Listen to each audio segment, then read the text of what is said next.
મળવા જેવા માણસ આ એપિસોડમાં આજે આપણે બે એવા વ્યક્તિ સાથે મુલાકાત કરી રહ્યા છે કે જેમને ગુજરાતી સિનેમાની અંદર લોકોને ગુજરાતી સિનેમા તરફ વાળ્યા એવું કહેવાય. એક આખો ટ્રેન્ડ ચેન્જ કર્યો હોય, જેને રેવોલ્યુશનરી કહી શકાય આપણે. એવા જ દિગ્ગજ કલાકાર એટલે મલ્હારભાઈ ઠાકર આપણી વચ્ચે ઉપસ્થિત છે. શરોહતભાઈ ગોસ્વામી આપણી વચ્ચે ઉપસ્થિત છે કે રિસન્ટલી જેમને લાલો ફિલ્મની અંદર ખૂબ સરસ કેરેક્ટર જે છે એ નિભાવ્યું અને શ્રી કૃષ્ણને જે એક છબી આપણી સમક્ષ લોકોની સમક્ષ જે રાખી અને જે અદ્ભુત એક કિરદાર એમની અંદર એમને કરેલું. આપ બંનેનું ખૂબ ખૂબ સ્વાગત છે. આજે ખાસ આપ જૂનાગઢમાં આવેલા છો, આજે નોબલ યુનિવર્સિટીની પણ મુલાકાત લીધેલી, અત્યારે ધ ફન લિયો રિસોર્ટમાં આપણે બેઠા છીએ. અને ખાસ કરીને વાત કરીએ તો ગુજરાતી સિનેમાની અંદર મલ્હારભાઈ કે આપણે ધરપકડ એક અલગ જ કોન્સેપ્ટ સાથે આપ આવ્યા છો.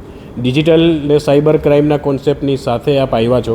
આખા મૂવીનો એક્સપિરિયન્સ જે છે એ કેવો રહ્યો અને મૂવીથી યંગસ્ટર્સ માટેના મેસેજ શું હશે?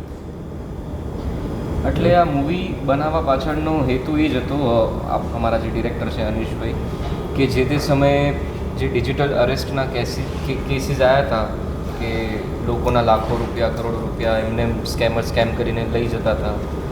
ઘણા બધા લોકોએ સુસાઇડ પણ કર્યું છે અને આનો કોઈ રસ્તો નથી, આનો કોઈ ઈલાજ નથી. તમે કદાચ તમારી જોડે સ્કેમ થયો હોય તો તમે રિપોર્ટ રખાવો તો એ બહુ અઘરું છે કે કોઈ માણસને તમે પકડી શકો. એટલે આનો એક જ રસ્તો છે કે તમે ઇનફ અવેર હોય આ વસ્તુથી, તમને ખબર હોય કે ભાઈ આવું કંઈ વસ્તુ છે નહીં, કે તમને કોઈ ડિજિટલી અરેસ્ટ નથી કરી શકતું, એવો કોઈ લીગલ ટર્મ છે જ નહીં. પણ ઘણા બધા લોકોમાં એ અવેરનેસ નથી. ઘણા બધા લોકો ડરી જાય છે, મેન્યુપ્યુલેટ થઈ જાય છે એવા સ્કેમર્સથી. ખાસા એવા મોટા હોદ્દા પરના લોકો, ડૉક્ટર હોય, સાયન્ટિસ્ટ હોય, એ લોકો પણ સ્કેમ થયેલા છે. એટલે નાના લોકોનું તો જે લોકોને ખબર જ નથી, જેટલા અવેર જ નથી, જેમ કે મારા મમ્મી પપ્પા છે તો એમને કદાચ નહીં ખબર હોય, એટલા ડિજિટલી અવેર નથી. તો એ અવેરનેસ માટે ખાસ તો આ ફિલ્મ છે કે તમે આ ફિલ્મ જોશો તો કદાચ તમારા ખાતામાં જેટલા પૈસા હશે ને એ બચી શકશે. ઓકે.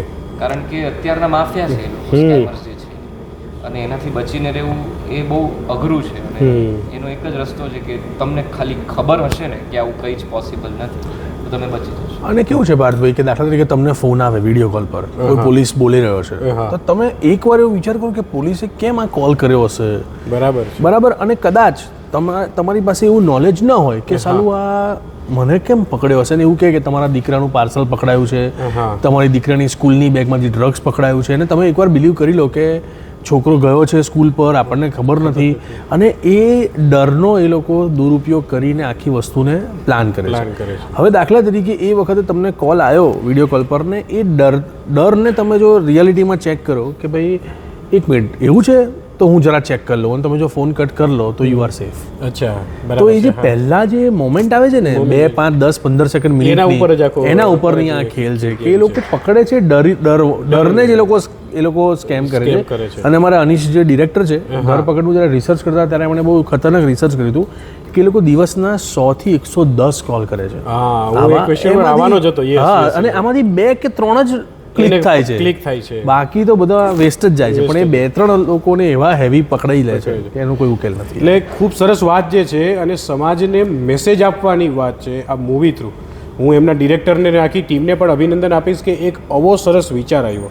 ઘણા ટાઈમથી આ ફ્રોડ ચાલી રહ્યા છે, પણ એનાથી લોકોને કેમ અવેર કરવા, અને એ ગુજરાતી મૂવીના માધ્યમથી કે જેનાથી એન્ટરટેનમેન્ટ દ્વારા પણ લોકોને અવેર કરવામાં આવે છે. એ હું ક્વેશ્ચન ઉપર આવવાનો જ હતો કે એના માટે કેટલા લોકોને મળ્યા હશો, રિસર્ચ કર્યું. પણ મલ્હારભાઈ ખૂબ સરસ વાત કીધી કે રોજના 100 થી 150 ફોન આવે છે. આમાં તમારો રોલ પણ આઈ થિંક એમના મિત્ર તરીકેનો છે આ મૂવીનો. તો જ્યારે આવી ઘટનાઓ બનતી હોય છે, તમે મળ્યા હશો, તો આમાં નજીકના લોકોનો, મિત્રનો પણ રોલ કેવો હોવો જોઈએ જ્યારે કોઈ આમાં ચલો આવી ગયા થઈ ગયું પછીની પણ પ્રક્રિયા શું? આઈ થિંક એ પણ તમે આ મૂવીમાં બતાવેલું જ હશે. હા. એટલે ફિલ્મમાં જ્યારે એટલે મિત્રનું કામ જ એ છે કે તમે જ્યારે બધી બાજુથી ભરાયેલા હોય, તમે બધી બાજુથી એક મુસીબતમાં હોય ત્યારે એક મિત્ર જ હોય જે જોડે હોય, સાથે ઊભો હોય. એટલે એ જ એક મિત્રની ભૂમિકા જ હું ભજવું છું આ ફિલ્મમાં. જેમ રિયલ લાઈફમાં આપણો મિત્ર ઘરમાં કંઈક ચાલતું હોય, જોડે જોડે સ્કેમ થઈ ગયો, તમારી પાસે કોઈ રસ્તો ના હોય કે કઈ રીતે શું આગળ વધીશું, શું કરશું, અને એ બધી માથાકૂટમાં જ્યારે એક મિત્ર સાથે હોય તો તમે કદાચ એમાંથી જીતી શકો. હું ખાસ મલ્હારભાઈ આપને એ પૂછવા માંગીશ કે આ ટાઈપના જે સ્કેમમાં સૌથી વધારે જે લોકો સફર કરતા હોય છે તો એ મેસેજ પણ એના માટે અને કોણ હોય છે, આઈ મીન કઈ કેટેગરીમાં, કે સ્ટુડન્ટ્સ હોય છે સૌથી વધારે હેરાન થાય છે, જે નોકરિયાત હોય છે સૌથી વધારે હેરાન થાય છે, સૌથી વધારે આમાંથી પીડાતા હોય છે એવા લોકો કોણ છે? ભલે ડિજિટલી સ્માર્ટ હોય તો કદાચ બચી જતા હોય. આમાંથી હું તમને કહું સાહેબ, એવું છે કે દાખલા તરીકે તમારા પેરેન્ટ્સ એ એજ ગ્રુપ છે ને એમનો સૌથી મોટો સ્કેમ છે. કારણ કે એમનું એક અકાઉન્ટ હોય, એમાં પૈસા હોય, એ સ્કેમરને ખબર હોય, અને ડિજિટલી એટલા એક્ટિવ ના હોય. ઓકે, એ લોકો બધું ઓટીપી આટલું શાર્પ બધા પર અકાઉન્ટ ને ઓટીપી ને બધું શેર કરીને આપણા જેટલા ફાસ્ટ નથી હોતા એ લોકો. બરાબર. તો એ લોકો સૌથી મોટો સ્કેમરનો ટાર્ગેટ હોય છે. Okay, age group of 55 to 75 ની વચ્ચે આ પહેલું એજ ગ્રુપ જે સૌથી વધારે ફસાય છે. ઓછા ટેકનિકલ હોય છે એ લોકો, પોતાના મોબાઈલ, ઓટીપી, વિડીયો કોલ આ બધાથી. એટલે વિડીયો કોલ પર ફોન આવે અને ફસાઈ જાય એવું પહેલું કારણ એમનું એ હોઈ શકે. એટલે એ એજ ગ્રુપ છે. અને બીજું એજ ગ્રુપ છે જે છે આઈ થિંક 20s 30s વાળા. ઓકે, એ કેમ? કારણ કે એમના માટે આ સૌથી મોટો શોખનો વિષય છે. પોલીસને ફોન આવ્યો અને કોઈની સાથે શેર નહીં કરે એવું સ્કેમર્સને ખબર છે. ઓકે, ડરમાં કે ઇજ્જત જશે એ ડરમાં કે ભાઈ આવું કહેવાય ના કહેવાય. એટલે આ બહુ ટિપિકલ એજ ગ્રુપમાં છે.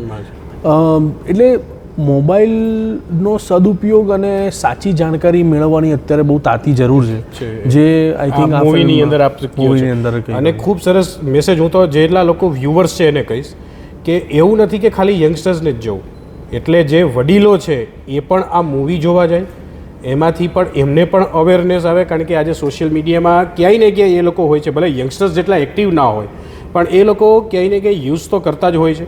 અને જેમ એ લોકોને ટાર્ગેટ બનાવવામાં આવે છે તો હું એ લોકોને પણ અપ્રોચ કરીશ કે તમે લોકો પણ આ મૂવી જે છે એ જોવા જાઓ.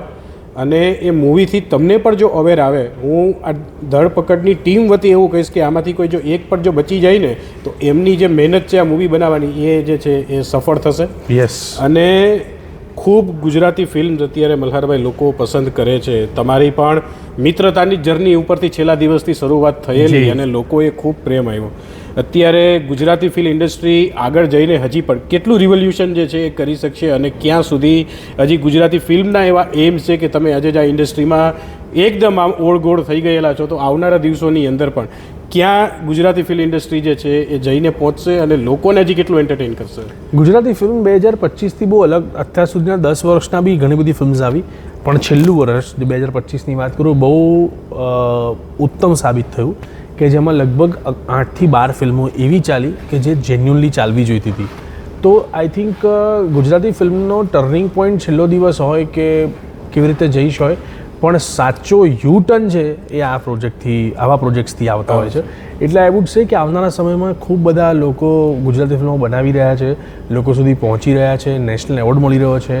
લાલો જેવી ફિલ્મ કેન્સમાં જઈ રહી છે, જેમ કે વિષય વસ્તુ એક્સપ્લોર કરી રહ્યા છે. એટલે આવનારો સમય આઈ વુડ સે કે ખૂબ બધી વાર્તાઓ ગુજરાત પાસે છે, ખૂબ સ્ટોરીઝ છે, એટલા અદ્ભુત લોકેશન્સ છે. એટલે આવનારો સમય ઉત્તમ ને ઉત્તમ જ રહેવાનો.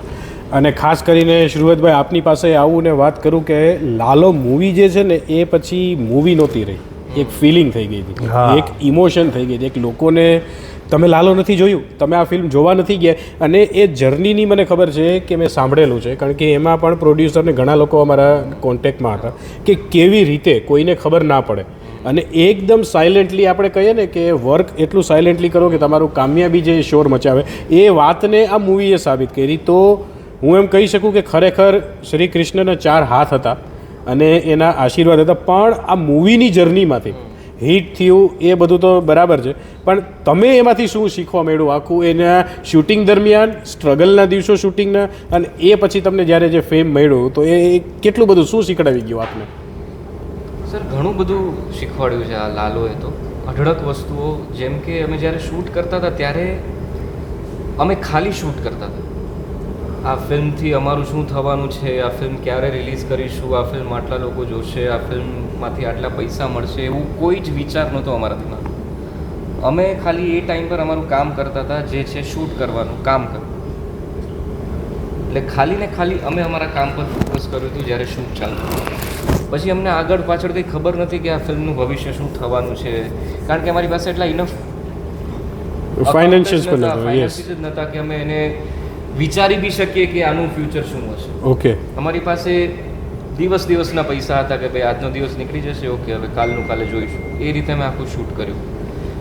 પછી જ્યારે રિલીઝની વાત આવી ત્યારે અમને રિયાલિટી ખબર હતી કે ભાઈ અમને ત્રણેયને કોઈ ઓળખતું નથી, એવા કોઈ અમારા ફેન નથી કે ભાઈ આમની ફિલ્મ આવે છે તો જોવા જવું જ પડશે, એવું કંઈ જ નહોતું. અને બધા નવા લોકો હતા. પણ અમારું કામ ફરીથી એ જ હતું કે ફિલ્મને વધારે લોકો સુધી પહોંચાડવું. એટલે આપણે બહુ નાની રિલીઝ કરી. જેટલા પણ લોકો જોવા જતા હતા એ લોકોને જઈને થેન્ક યુ કહેતા હતા અને એવું કહેતા હતા કે તમે બીજા લોકોને કહેજો તમને ફિલ્મ ગમી હોય તો. અમે બસ આ જ કરતા હતા. અને એવું કરતાં ફિલ્મ ઉતરી પણ ગઈ. અને 100 કરોડ ફિલ્મ થિયેટર્સમાંથી ઉતરી ગઈ. 3 અઠવાડિયા પછી એક પણ શો નહોતા. અને પછી ખબર નહીં સડનલી તમે જેમ કીધું કે ભગવાનના 4 હાથ અમારા ઉપર પડ્યા. જે પણ પરીક્ષા લેતા હશે કેટલું કરી શકો, કેટલું ભાગો છો તમે, ભાગો છો. બહુ ભાગ્યા, એટલે ખતરનાક ભાગે. હું જ્યારે લાલો ફિલ્મ જોવા ગયેલો ત્યારે 3 જ લોકો હતા થિયેટરમાં. અમે 2 ટિકિટ મેં પૂજાએ બુક કરી હતી ને આગળ એક કપલ અને નાનો છોકરો, બસ બીજું કોઈ બેઠું જ નહોતું ફિલ્મમાં. મેં કીધું યાર આટલી ગજબ પિક્ચર છે, કોઈ જોવા નથી આવ્યું યાર આમ તેમ. એટલે પછી મેં કીધું યાર આ પિક્ચરમાં દમ તો છે. અને પછી કંઈક શો બી ઓછા હતા. અને એ ટાઈમે કહેવાય ને કે અમુક લોકોને કંઈ લેવા દેવા, આમ જો કે ત્યારે મેં ધરપકડનું શૂટ તો કરી નાખ્યું હતું, પણ અમુક લોકોને ખરેખર નથી જરૂર કે હું આમની હેલ્પ કરું, ઈચ્છે કે ભાઈ આ ફિલ્મ આગળ જાય. પણ આમને મને તાત્કાલિક ફોન કર્યો, અમારે વાત થઈ, એમને મને કંઈ પૂછ્યા વગર એક વિડીયો મોકલ્યો કે મારો એક રિવ્યૂ શેર કરો, તમારે જ્યાં શેર કરો. કારણ કે એમના વર્ડ્સ પર બહુ બધા લોકો જાય છે, બરાબર છે. એમને એવું જાહેરનામું આપ્યું કે હું મારા તરફથી 100 ટિકિટ આપું છું, જેને પણ જોવું હોય પ્લીઝ મને DM. વાહ, ખૂબ સરસ. એવું નહીં કે ફિલ્મ ચાલી ગઈ તેના પછી, ફિલ્મ નથી ચાલતી એટલે જ આજે લોકો પણ એટલા ફેન છે, કારણ કે એની મજા છે. કોઈએ કીધું છે નીચે બેસવાની મજા જ અલગ છે, પડવાની બીક નથી લાગતી. કોઈ જ નથી કરતું, કરે છે પણ નથી થતું. એકચ્યુઅલ હેલ્પ કરવાની વાત આવે કાં તો પ્રેક્ટિકલ લાઈફમાં કે ભાઈ હું શું કરી શકું છું કે બેસ્ટ હું આ કરી શકું, બરાબર છે. કરીને બતાવ્યું. વાહ, ખૂબ સરસ મેસેજ. અને મિત્રતાનો મેસેજ પણ આની અંદર, આની સ્ટોરીની પાછળ, મૂવીની પાછળ ખૂબ સરસ વાત જે છે. અને મલ્હારભાઈએ એક જેસ્ચર કે એક સારું મૂવી આવે છે તો લોકો સુધી પહોંચે, અને બહુ સાચી વાત છે કે એના માટે થઈને પણ ખૂબ હિંમત જોઈએ કોઈને સપોર્ટ કરવા માટે પણ. અને કદાચ એ શ્રી કૃષ્ણ એની અંદર આવીને સુજાડ્યું હશે અને એમને આ વસ્તુ કરી, એનાથી લોકો એમના પણ ફેન વધારે થાય. મારો છેલ્લો અને ફાઇનલ ક્વેશ્ચન મલ્હારભાઈ તમને જ હશે કે તમે તો સ્ટેજ પણ આટલું કરેલું છે, તમારા હજી ક્યાંક ને ક્યાંક આમ સ્ક્રોલ કરતા હોય તો સ્ટેજ ઉપરના નાટકના સીનો પણ આવી જાય છે. ત્યાંથી તમે એ છેલ્લો દિવસ જે મૂવી આપણે કીધું કે આખો એક સિનારીઓ ચેન્જ કર્યો, આજે લોકોનો પ્રેમ જે છે એ તમે આટલો મેળવો છો, આને તમે એક વર્ડમાં અને કઈ રીતે, કારણ કે એ ફેમ પછી પાછું એને સેલ્ફ પણ કે પચાવવું. મને યાદ છે એક ડોક્યુમેન્ટરી સચિનની જોયેલી, અને એમની વાઈફે પૂછેલું કે જ્યારે સચિન આખું સ્ટેડિયમ કહે તો તમને કેવું ફીલ આવે. એણે એવું કીધું હતું કે મને બધા મારી જવાબદારી યાદ અપાવે છે. આ મેસેજ એ ગ્રેટ માણસનો હતો. તો તમે એ સ્ટેજથી શરૂ કર્યું, ઘણા બધા સ્ટેજ શો કર્યા હશે, મૂવીમાં એ છેલ્લો દિવસ આવ્યો અને પછી ઘણા બધા મૂવીઝ તમે કર્યા, તો અને આટલો પ્રેમ લોકોનો મળે છે. અને કઈ રીતે તમે રૂટીનમાં એને લઈને ચાલો છો અને હજી પણ કેમ ચાલવા માંગો છો આની સાથે? હું બહુ ભગવાનની દયા સમજું છું અને એવું સમજું છું કે હું નસીબદાર છું કે આ જગ્યા પર મને રાખ્યો છે, અને હું સતત એવી જવાબદારીપૂર્વક એવા પ્રયત્નો કરું છું કે લોકોએ મારી પર જે એન્ટરટેનમેન્ટ આપશે એવો વિશ્વાસ રાખ્યો છે, તો હું સતત આપતો રહીશ એવી મારી ઈચ્છા છે. અને હું બસ એવી પ્રભુની પ્રાર્થના કરું કે આમ જ મારી તાકાત, આમ જ મારી હિંમત લોંગ યર્સ સુધી ચાલતી રહે. અને ઓફકોર્સ અમારા આઈડલ બચ્ચન સાહેબ અને પરેશ રાવલ છે, જેમની જર્ની હજી પણ યથાવત છે, તો એ ઉંમર સુધી અમે ઇન્ડસ્ટ્રીને કામ કરતા. ખૂબ સરસ, બહુ સરસ વાત કરી. અને ફાઇનલી છેલ્લી એક વાત એમને પૂછવાની એ કે બંને લોકો એક જ ફેમિલીમાં, તમે અને પૂજાબેન બંને સેમ ઇન્ડસ્ટ્રીમાં છે, તો એ વર્ક અને ફેમિલી લાઈફ કઈ રીતે, શૂટિંગ્સ માટે બહાર રહેતા હશો, લોંગ ટાઈમ સુધી સાથે મળવાનું નહીં, એમની સ્ક્રિપ્ટ અલગ હશે, તમારી સ્ક્રિપ્ટ અલગ હશે, તો એ અને ફેમિલીમાં એ બંને જે છે એ કેવી રીતે બેલેન્સ થાય છે, વર્ક અને બેલેન્સ? અમે કામમાં બહુ ધમાલ કરીએ છીએ, બંને એકબીજાના કામો પૂછીએ છીએ, બંને એકબીજાને સજેશન્સ આપીએ છીએ, અને બંને જણા જોડે ગ્રો થઈ રહ્યા છે અલગ અલગ રીતે. એટલે વી આર વેરી હેપી. અને ટચવુડ લોકોને, કારણ કે આવું બહુ એક જ ફિલ્ડમાં સતત કામ કરવાવાળા વ્યક્તિઓ મળતા હોય તો એક વેવલેન્થ મેચ થઈ Wavelength જાય match થઈ છે. જાય છે. અને ફેમિલી એની રીતે સમજી ગયું છે કે આ લોકો હવે પ્રમોશન્સમાં ગયા છે, આ લોકો શૂટિંગમાં ગયા છે, એટલે મહિનો દિવસ ક્યાંય દેખાવાના નહીં નથી. આવે, બરાબર પણ એ બધું ફેમિલી બી સેટ થઈ ગયું છે. મારા અને પૂજા કરતાં મારા અને પૂજાના ફેમિલીઝ વધારે મળે છે. Okay, very nice. એ બહુ સારી વાત છે, બહુ સરસ વાત છે, એનું બોન્ડિંગ સારું છે.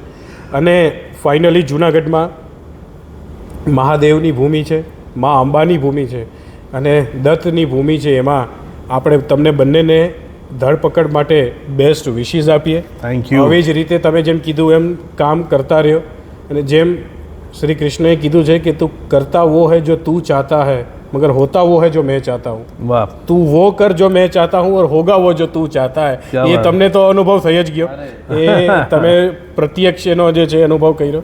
તો આપણે બેસ્ટ વિશીઝ આપીએ. વધારેમાં વધારે લોકો, આમાં કોઈ પણ ઉંમરના લોકો છે એ ધરપકડ મૂવી જોવા જઈ શકે છે. એ ખૂબ સારા મેસેજ સાથે આવ્યા છે. એન્ટરટેનમેન્ટ તો આવતું જ હોય છે, પણ એન્ટરટેનમેન્ટની સામે કોમેડી મૂવીઝ પણ આવતા હોય છે, પણ એની સાથે એક સિરિયસ મેસેજ સમાજમાં જાય અને જો કોઈ લોકોને આમાંથી બેનિફિટ થાય તો એમની આ મહેનત જે સફળ રહેશે. આપણે ધરપકડની તમામ ટીમને, એમના પ્રોડ્યુસરને, એમના ડિરેક્ટરને, ખાસ કરીને બંને એક્ટરોને અને આગળ નવા મૂવી બનાવતા રહે અને ગુજરાતી મૂવીઝ જે છે એ ખૂબ હાઇટ સુધી પહોંચે એવી આજે આપણે મહાદેવના ચરણોમાં પ્રાર્થના કરીએ છીએ. ફરી એકવાર આપની સમક્ષ મળવા જેવા માણસના એપિસોડમાં આવા જ કોઈ ઉમદા વ્યક્તિત્વ સાથે આપની સાથે મુલાકાત લેશું. ત્યાં સુધી ઓમ નમઃ શિવાય. ઓમ નમઃ શિવાય.